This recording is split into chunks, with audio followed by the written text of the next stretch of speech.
This week's episode was brought to you by Kitsune Neko, Noah Topping, and Haley Martin. Thank you, Kitsune Neko, Noah Topping, and Haley Martin. It's with the generous support of listeners just like you that keeps the inner fire burning with the heat of 1,000 supermassive black holes we use to fold the space-time continuum into an informational burrito you can stick directly into your ear hole. If you like black hole burritos or just want to hear the second half of this episode, please visit www.patreon.com/thewholerabbit, where your monthly donation of just $5 will not only get you unlimited access to our entire library of extended episodes, but also a 5x5 high-quality vinyl gourmet sticker of our Big Bunny Baphomet cover art, and immediate entry to our top-secret Discord server, where we commune with ancient eldritch intelligences using a complicated series of informational relays operated by half-sentient robots that attend weekly therapy. This week's episode sees us continue our yearly tradition of honoring the birthday of yours truly by not writing any content and having a free-form conversation. We discuss if anything is ever really accidental or random, and then answer a handful of poignant listener questions concerning our involvement with the devil, if we use dead animals in our practice, why, and what got us into magic in the first place. Things heat up a little bit in the extended side of the show when we discuss Heka Astra's various interactions with alien intelligences, even though she really doesn't want to,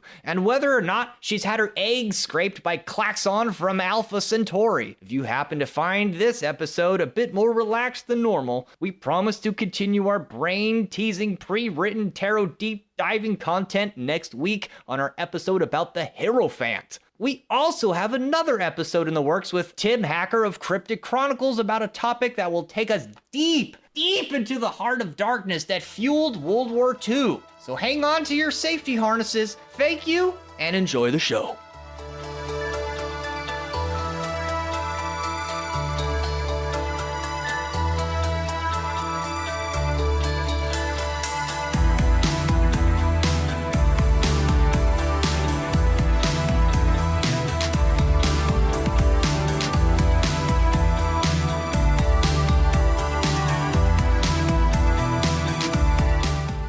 The person whose birthday it is just has to sit there and listen to it. Happy birthday song, clap, clap at restaurants. And then the people singing, like, you know that they don't even want to be singing it. Oh, yeah.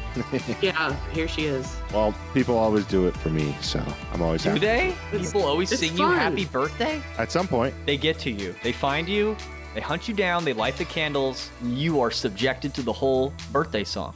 Yeah, that's the whole point of that. Yeah. Well, happy birthday, Luke. Hell yeah. Well, thank you. You gonna tell us about your birthday? No. Hello, everybody, and welcome to The Whole Rabbit, where we do more than just ground our faces into the filthy dust of intellectual cognitive dissonance to unfurl the most heinous of mysteries to beguile the mortal mind. Nay, sometimes we take a week off to discuss whatever the heck we want. As per birthday tradition. I'm your host, Hack Rabbit. I'm joined this week by Mari-sama, A woo, happy birthday to you. Malachor 5, Hey, what's up? and of course, Heka Astra. Hello. Okay, maybe we'll talk a little bit about my birthday. So get this. Heka Astra made me a legit Kenneth Anger Lucifer Rising style jacket, which she sent via Canada Post the day Kenneth Anger died. Unbeknownst to me. Unbeknownst to her, it was not a knowingly satanic ritual. It just happened to be. And then it arrived on my doorstep on my birthday after being lost in customs for like a week. And this was the same day he was announced dead. Rest in peace, Kenneth Anger. Pretty crazy synchronicity. I was going to ask, did you send it on the day he died and it got here the day it was announced? Yes. Wow. I didn't know this. I sent it on May 11th, the day that he died. And then Luke received it the day that it was announced. It's beautiful. I love it. Thank you. Yay. I've always wanted one of those jackets, but they're a bit hard to find and I'm cheap. So I would never buy it for myself. So thank you. I sew for a living. I reap what you sow. Which brings up the first question of the evening. Does anything ever truly happen randomly? Or is everything inherently meaningful? I say it's both. Can it really be both? I think it can be both. I want to play devil's advocate. I'm going to say everything is inherently meaningful and it always happens for a reason and nothing is random. But what if all the randomness is for a purpose and that's just the chaos that is God? I mean, I think the question's a little bit flawed because, like, what does purpose have to do with the idea of being random? Yeah, purpose that you come up with is orderly. Like there's a goal in mind. Right, but is that just a function of our minds? I don't think so. I don't believe in predeterminacy, but I also don't believe in pure chaos. So it's somewhere in the middle. So that's why I would agree with Heka and say both. Yeah, I think like in a microcosmic perspective, it's going to look orderly. And then if you zoom out up to a certain point, like that consciousness is going to say like, oh, it's actually all chaos. And then if they would to transcend that and go extremely far out, they would just see it as like one function and would fall back into like, well, it's just all in order, isn't it? And it would just keep going. So it's a bit of a big idea going on there. Well, we brought this up in our AI episode, random generated numbers, if it truly exists. Yeah, if everybody thinks about something hard enough, there's like a public event that impacts people's psyches, random number generators around the world actually start to correlate, which is kind of interesting. That's that dot, right? That goes up to like red Yeah. and then down to green. And then every now and then when it goes all crazy, people start posting on the internet like, we're all going to die. Yeah, the Global Consciousness Project. Kind of just think of this entire universe as a quantum generator, and that's where the randomness or what appears to be randomness comes from. So if we extrapolate this idea, perhaps the randomness or the, let's say, lack of randomness when things start to correlate, when the random number generators all sync up, what if meaning pulses outward like a heartbeat against a backdrop of meaninglessness and chaos? Oh man. Yeah. That's a very poetic thing to say because like one of the questions I have here is simply like, what is love? But for a moment, let's just think of that interaction going on here like a pulse, like a heartbeat. That's like harmony of existence itself. Like everything is in order because we're not living in like explosions and stuff like that. But then you can argue that out there in the universe, there's like all kinds of crazy stuff going on. But it is like a rhythm of order and disorder, chaos and manifested things. Like, have you ever cleaned up your house or your room? No, never. No. See, it doesn't stay that way for very long, does it? But you do it anyway. And then it gets dirty again. Like the second you stop cleaning it, it starts getting dirty. Yeah, that's like the whole entropy chaos theory kind of thing. So I told my roommate that we were having like a freeform kind of episode, and I asked if she had a group of occultists that she could ask questions to, what would she ask? And she said, do you serve Satan? How did you get into this? And do you do anything with dead animals? Yes. So, Luke, do you serve Satan? Well, that depends. Do you consider Lucifer and Satan the same thing? No. And I guess not. No. Mari, do you serve Satan? Hell no. Yes, you Matt? do. Don't lie. I don't. I think it's a bit more complicated if I was to answer this, because do I serve Satan? I guess the simple answer would be no. But do I think Satan is more of an adversarial concept of life? Yes. And so I think everybody in some way, shape, or form both serves Satan, as in acts as an adversarial element, and receives adversarial elements. So I think the short answer is no, but if you really pick it apart, it's yes for everyone. Everybody's Satan to somebody. So Luke, how did you get into this? And I guess by this, it means occultism. I blame it on growing up around theosophy. And then later, when I started reading about physics, it felt obvious to me that the universe had some hidden order to it that was inherently magical in some way. And it could express itself through mathematics or through physics. And so I began by looking into the Platonic solids. I thought it was interesting that there were only 5 of them, and they seemed to resemble each other in some way. And I thought perhaps the number of angles and vertices and corners, I thought they had a cosmic significance because it meant that the universe was limited. It was itself a genie that was empowered by its containment in some way. And because there were 5 Platonic solids, that made me feel like there was perhaps some sympathy to the idea of the 4 elements, with the 5th being spirit, and how the pentagram represents the golden ratio in so many ways, and that it is supposed to be a magic shape. Maybe it's because our universe is tuned a certain way, and certain numbers and angles and things like that had inherent spiritual value, or a certain resonant power in the universe. I didn't know exactly what, but that was like the general ballpark of how I started. You remember like the first ritual that you did? Like the first active role you took in practicing? I don't remember the first time I did it consciously, but it was reading the Satanic Bible that made me realize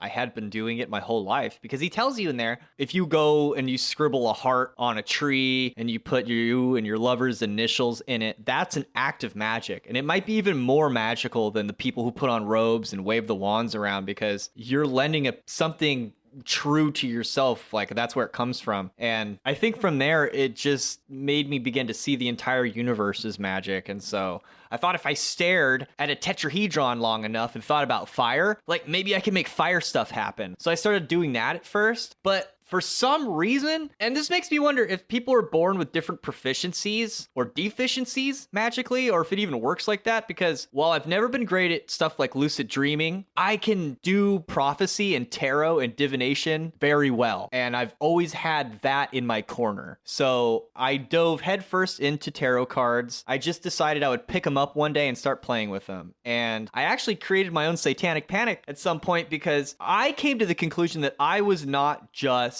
imagining meaning in the cards. I came to the conclusion I was not just seeing what I wanted to, that once I had learned a little bit about the cards, that I was getting answers that were too on the nose too often. And it scared me, because I didn't think that was really possible. I guess I went and I looked for something strange, and it was stranger than I thought it would be. I actually didn't know if I was in contact with the devil or not, because if you went on YouTube back in those days, it was like, well, if you're into magic, it's the devil. It's the devil trying to save you away from the blood of the Christ. And if you play with the tarot cards or the Ouija boards, he'll make your penis hard and objectify you in a UFO for the Nazi agendas. And then Satan will have his way with your butt. And that's what I was worried about, because I didn't know any better. My mom always told me the devil wasn't real, that hell was just something that religious nutbags made up.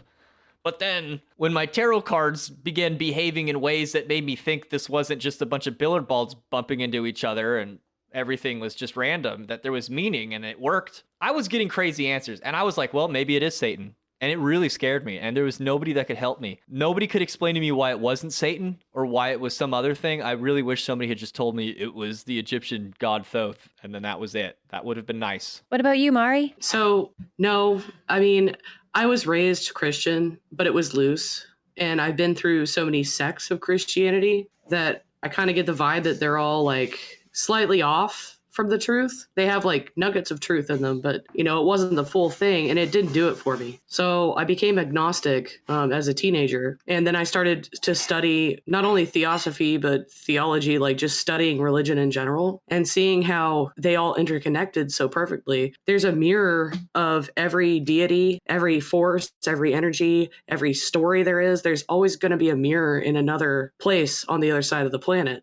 I was always a spiritual person, but I've disdained organized religion for as long as I can remember. My first steps into being a magician, I actually had, it wasn't just one, but it was a couple or two or three epiphanies. It's kind of like clairvoyance, where you get sent a message and it beams into your head immediately. And so I've had these moments of clarity. And then on top of that, I started researching, like Luke mentioned, physics and science and stuff. I've always been a huge science nerd. I loved it. I'm really into the material sciences. But when you start getting into metaphysics and even some of paranormal stuff, and then comparing that to the spiritual, I saw this huge connection when I was like, maybe like 28 to 30. And then ever since then, I've been trying to practice the best I can. I just do it more loosely. Like I'm more of a chaos magician, and I use a lot of earth materials like crystals and wood and geometrical structures because I find beauty in that thing. But I think all of that is a reflection of the truth and what we're trying to attain. But, I'm excited for when all of the science crap and the materialism will actually fuse with the spiritual, and we'll finally have understanding of what's going on. You put on the angel hat and God speaks to you directly through headphones? Yeah,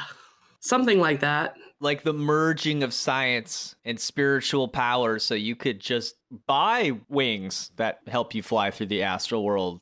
I still think it needs to be earned. That's something I've also learned along my way, is that the gatekeeping is not necessarily, you shouldn't take it personally. Like sometimes people aren't ready for these kind of power to have. So I understand the gatekeeping a little bit better now, but I still think that we should try to be teaching everyone we can of, the existence of this energy and how to utilize it for the better. But, if science gets involved, I just hope it's not some consumerist hellhole of like, how they're talking about putting chips in people's brains so they can search the internet or Google whenever they want. It's like, I'm not for that. What? But when I'm talking about the singularity, I'm for everybody being on the same level as we are. And then we could utilize technology to help us instead of hinder people. What about you, Malachor? How did you get into it? I mean, to be honest, it would be through music, listening to bands like Black Sabbath, Iron Maiden, Rob Zombie was coming out at the time. And then you memorize some of the lyrics and stuff because they're in your video games. And video games were also a bit of an influence on me. So the devil got to you through rock and roll is what you're saying. Yeah, at And- first, when I was very little. And Dungeons and Dragons. Well, I didn't play that until much later in my life, but I was playing with Pokemon cards and, Yu-Gi-Oh cards at the time.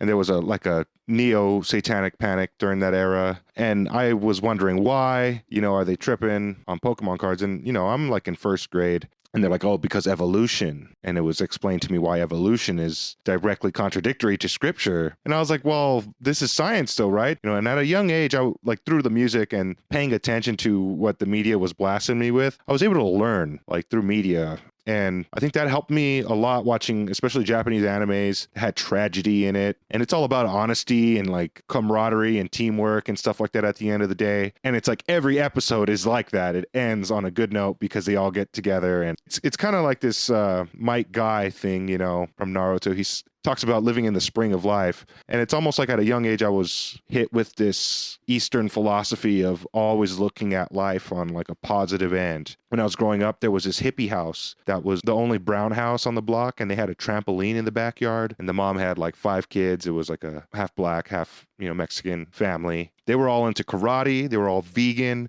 and they were all into yoga, and they were all homeschooled. And she had all kinds of books on meditation, and she had friends that were yoga instructors and meditation practitioners, and they would talk to us about how to quiet the mind and why eating meat was not good because it's coming from suffering. And these concepts were instilled in me at a young age. And then you fast forward to high school, and you come of age where you really understand what you read. I took a philosophy class and they had us read Plato's Republic, and that sent me on a whole everything makes sense now. I gotta just sit here and get through this Plato stuff. It was at that time where things like the Goetia came up in my life, and I got really interested in some of the synergies that were happening in black metal for me, personally, where my lyrics were going on my poetry notes and stuff like that. So in a way, my first official rituals were those times in my backyard in the dark, singing with my acoustic guitar, if you would call that a ritual. But eventually you do learn about the Kabbalistic cross. If you're getting into anything remotely close to ceremonial magic, at least in the West, you learn your 4 elements. And from there, you learn the LBRP and learn what the pentagram means. So all that stuff happened when I was 15. I was really starting to read books and read Solomon stuff and started looking at Sefer Yetzirah and then picking up a tarot deck, trying to understand what the hell this mysterious, stack of cards is and why the artworks look weird because I got my hands on a Thoth deck. Lucky. Yeah, I was a big fan of Crowley because of a band called 1349 and a band called Triptychon from Norway and Sweden, among other, Mr. Crowley by Ozzy Osbourne. They're talking about Eos Aeon, and it's what the hell is that? What the hell is Boleskine House? And there's these really epic songs that have a lot of skill involved, whatever, but reading those lyrics and trying to understand it and then looking into the history of what is the new Aeon. And it's who really Aleister Crowley was as a person versus what his message was, what he was transmitting. And then I started reading his poetry because I wasn't so interested in learning about angels and all this uniform, Golden Dawn method. So I went in the dark side of it all because of my musical taste. And I learned a lot about Goetia instead and messed around with that before learning how to protect myself from the psychological states that I was putting myself in. But a lot of good artwork came out of it. You just dove right into the demons. Yeah, and I wouldn't recommend it for everybody, like I did it for artistic reasons, but I also, in my experiences, have never had anything supernatural happen to me. I've always understood that there's no such thing as supernatural because it's all part of our universe, and eventually it has some sort of explanation. And I'm not calling anybody a liar. It's just that I think that there is an explanation for these things, and it looks a lot like science or magic. So you're a bit of a skeptic, even as an occultist. Yeah, I'm more about it being like a humanity tool set. If magic works, there's a recipe for it. And I think it dwells in the way we think and what actions we choose. And that's what the new Aeon's all about, is about these shifts. But they all have a cause and effect scenario that happens. And you might even think about them in the zodiac signs. We're in the age of Aquarius now. Technology, man has figured out how to pick up water in a vessel and bring it home so he can do stuff with it. And from water, we can do anything because that's the primal state of things. I really am more into the Crowley side of things, the Thelemic Egyptian end of magic, and then mixing that up with the Eastern, like Hindu and some Japanese stuff, because Shintoism is all over anime, and I found that stuff fascinating, and it's very enchanting, Japan, to me. But my practices definitely are somewhere in like Western occultism, Golden Dawn. Eventually, I did seek out, in my neighborhood, there's one of the oldest remaining Golden Dawn branches that are in existence, and they have a tarot program. So I went through that, and it was really eye-opening for me. And it continues to like resound, like these lessons, these meaningful chapters in life. They keep happening, and it's kind of cool as you get older. It's like, is there something supernatural? Like, is there really an explanation, or like, is it all just in your head? And we have to globally change to see any of those things happen. I don't know, maybe because ultimately that's why the aliens don't want to visit us, right? We're not ready. We're not at that consciousness level. So as a skeptic who has a very unique view on how magic may work, do you believe in the devil? What are your thoughts on Satan, Lucifer, etc.? Do you believe in a progenitor of evil, or are these just psychological states? What's the deal? I mean, the idea of Lucifer is an idea of something from heaven coming down. David Bowie. Exactly, like being a rock star. Somebody like David Bowie, he had a message, and he was like an originator of something.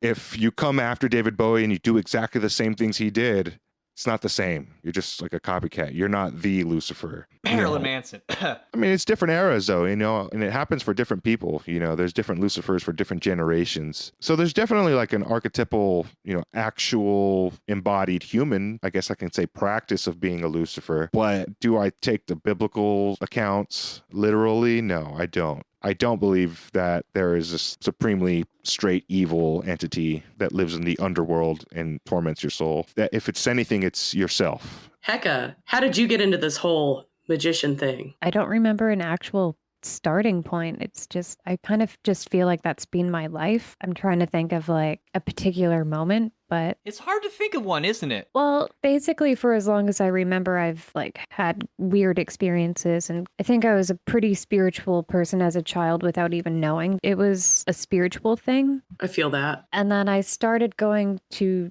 church when I was 4 years old, and that was not out of a desire for a spiritual community, but just a desire to learn how to play an instrument, which is kind of funny. It's funny because, I mean, the reason you have music at church is because that's godly. That might be how they'd say it. But back in ye old days, you might not even be able to read. And then who even knows if you understand all the weird mysteries and stories that the priest or whoever is saying, but you can hear God in the music. That's something anyone can understand. I was so young that I really just remember my two older brothers came home, and I guess they had gone to church, and one had snare drums and the other had a trumpet. And they were practicing, and I was like, I want to play an instrument. Can I go to church too?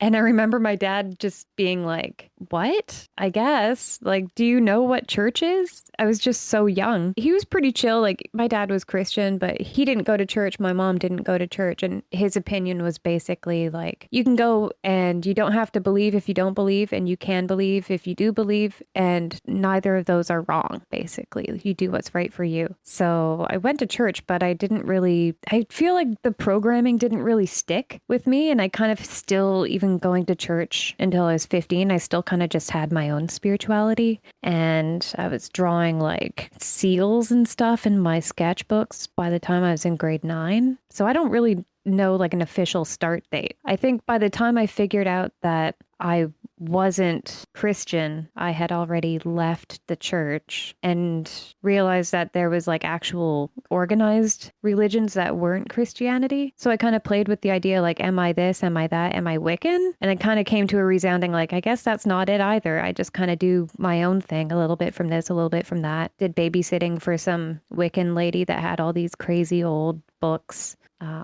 And I remember just like showing up as a teenager and bringing my own book with me and like copying down shit. So I just have been into it for a really long time. I think because I lean now pretty heavily towards Egyptian, like a strange mix of Kemeticism and chaos magic, also other ceremonial magic. I'm kind of all over the place. But the Egyptian stuff I think started around when I was a teenager too. I got a tattoo of Bastet when I was like 20. My first tattoo was my name in the Theban alphabet and my birthday in the Devanagari numerical system. And I was 17. My mom had to sign off. Kind of funny. Yeah, I don't think there was like a definite start to it. That's just kind of been my life. So why would your roommate ask you about dead animals? Is it possibly because you do use them? It's a stereotype. I have. I have.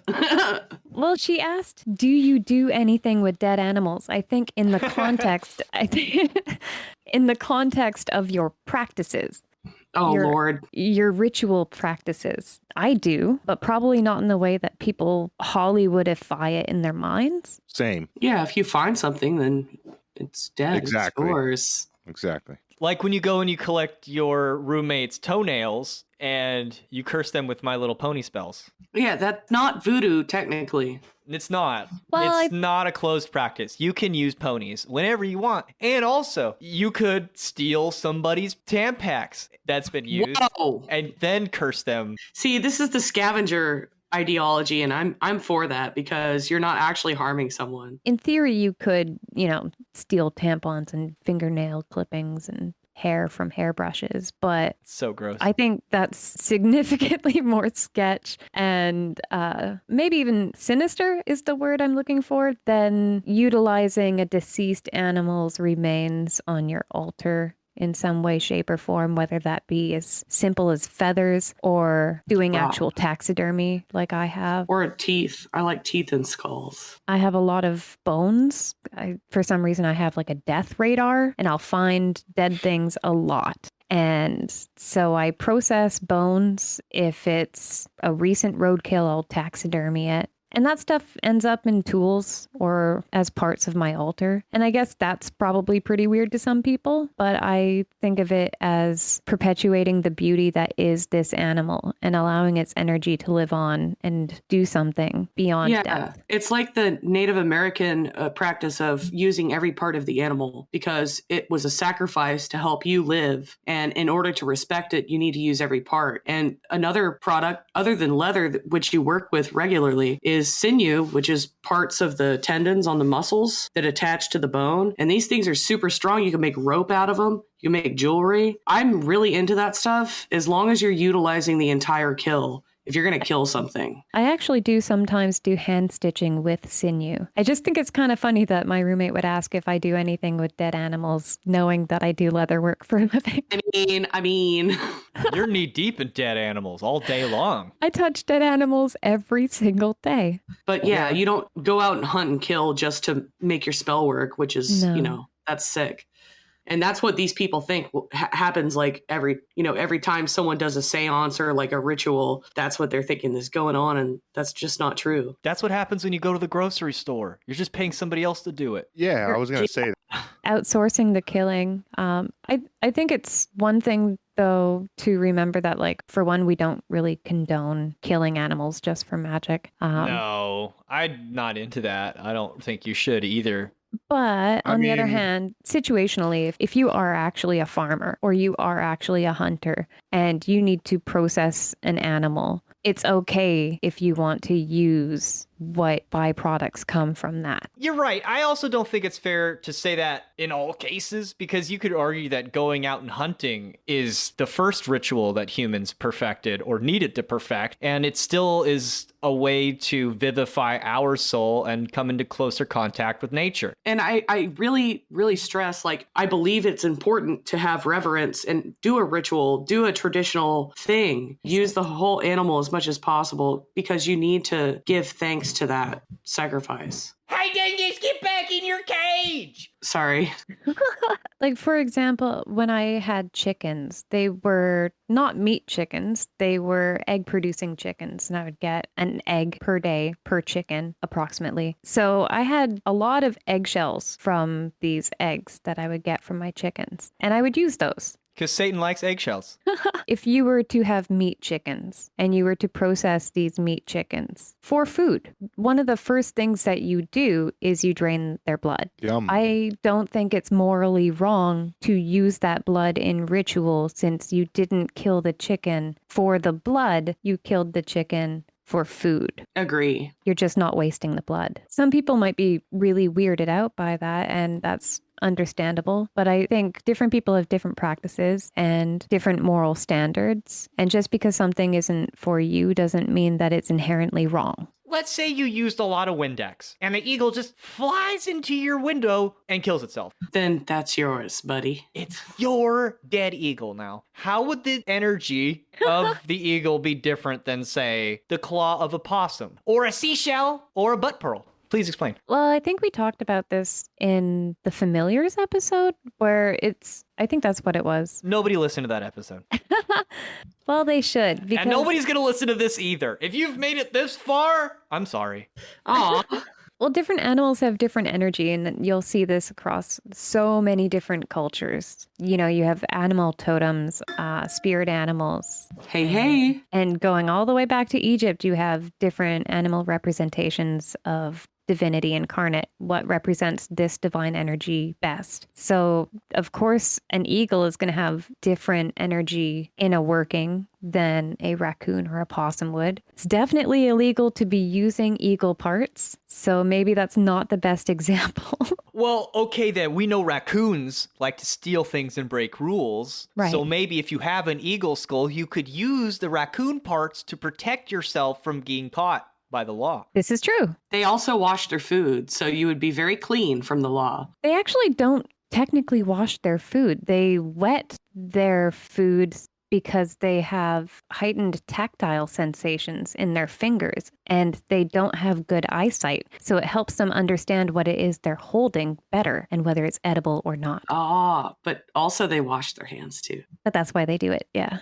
Is there an animal that wears a face mask? Well, I mean, they look like bandits.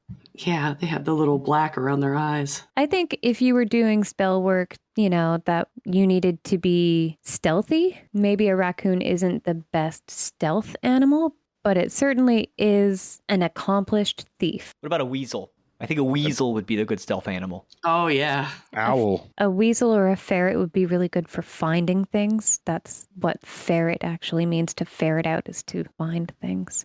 I think Yeah, an but owl would be the best for sneaking. Yeah, owls are great. What about a donkey for horniness? Yes. I I know think- one. I think a rabbit would be really good. Oh, they're sluts. That's a great fertility and prolific energy. So are foxes, though. But a donkey has a member like as long as its body. Okay. Luke, you're turning on Mari. Stop. Stop it. I don't want to think about that. I don't want to think about that either. You know how we were talking about the archons with Cryptic? Okay, Yeah. and what if they are harvesting us? Yeah, oh no, we're being used. But at the same time, if we treat our animals that we sacrifice to eat with respect by performing all this ritual and using every last bit, like, isn't that a dignified death? Like, I would die for someone I loved, especially if I was too old. I think it's a distinct possibility that this is a human farm. And I wonder, perhaps the stock that we're made of is such that we don't really thrive unless we're planted in a specific environment, right? Like, we must be some delicious corn. Yeah, that's what I'm saying.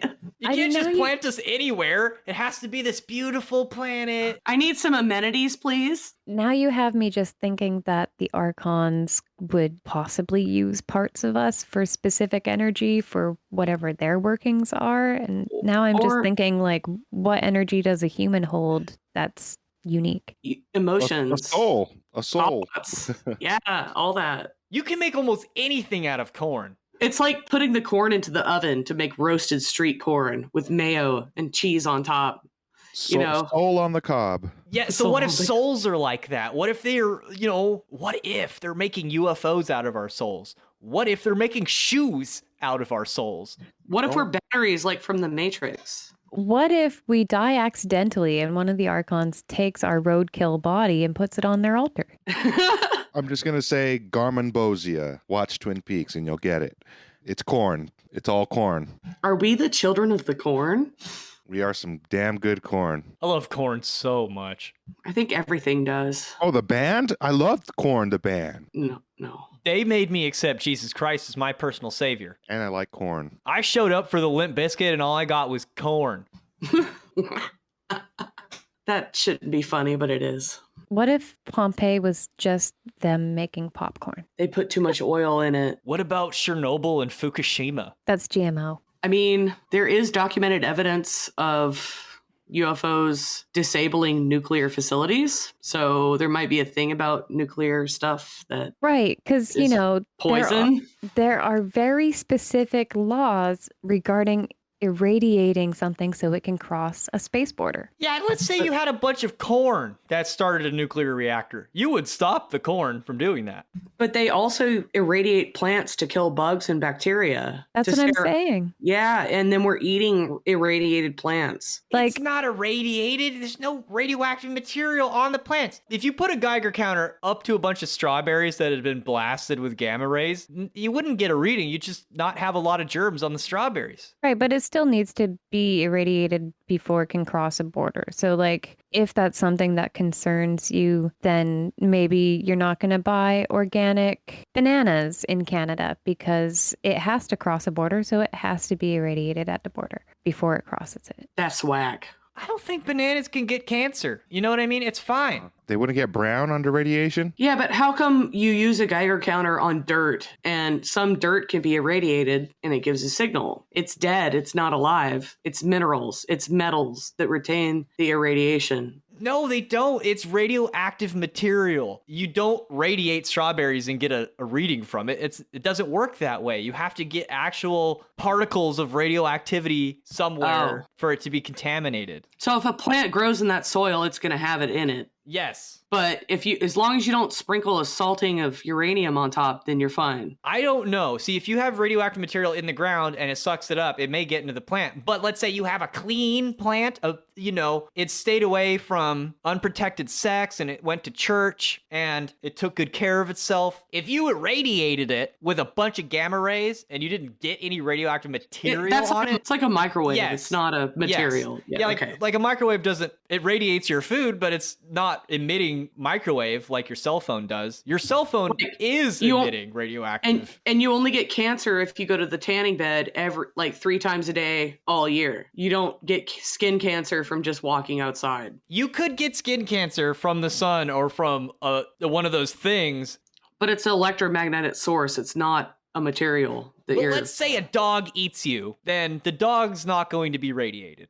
Got it. One of my favorite conspiracy theories about radiation and, more nukes and more pollution, it's for the reptiles because their home planet is all radioactive and it's where they can thrive. Dude, I think it's possible that this is a resort for reptilians and this is just like the down season. And ever so often their little planet comes back around and they're like, who is the best entertainer? And they throw these big parties where they just like pop open humans and drink their blood and like suck out their semen with like, their mind straws. And it's a great time. They rave to EDM music and they all dress like Romans, right? They got like the full imperial regalia and they like to listen to like Tiesto and Deadmau5. Dude, okay, you just wrote a f***ing movie. I'm just saying. Because that's what happens. It could happen at any moment. Whenever Planet X is coming back around, we don't know. NASA doesn't tell us the truth. You lost me. Oh, I love that. I myself have seen strange things in the sky that appear to be craft, but I've never actually interacted with any entities before or had any closer contact than some fireball in the sky that disappears. I seem to repulse paranormal activity. It doesn't really come around me all that often. I've had people tell me I'm a portal or a magnet. But for some reason, your eyes kind of glaze over. You sort of gap out whenever we start talking about aliens. Well, that's unfortunate because apparently I'm the daughter of an alien. Does that mean your mother was the subject of an alien insemination abduction scenario? Nah, my dad was just special. Okay, Heka, Oh, God. tell us about the time you saw the owls. Oh, okay. Man, I hate talking about aliens. It's because you're an abductee and they scraped just- your eggs. Oh, Did you say there was God. like a last time, like recent or something like that? Yeah. What was that?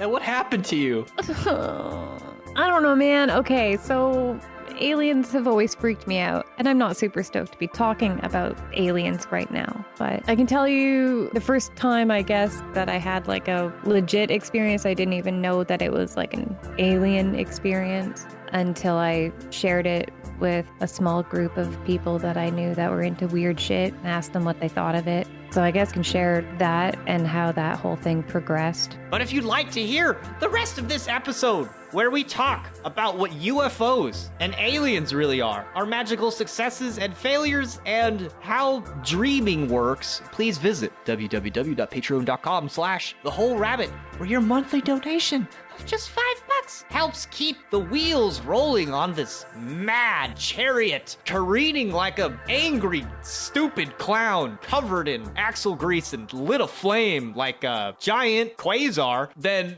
I'll send you a 5x5 vinyl sticker of our cover art and the secret keys to our Discord server, where you can talk to us about anything you'd like. Maybe, until it gets to be too much, and then we'll cry. Thank you, everybody. Eat carrots and shoot lasers.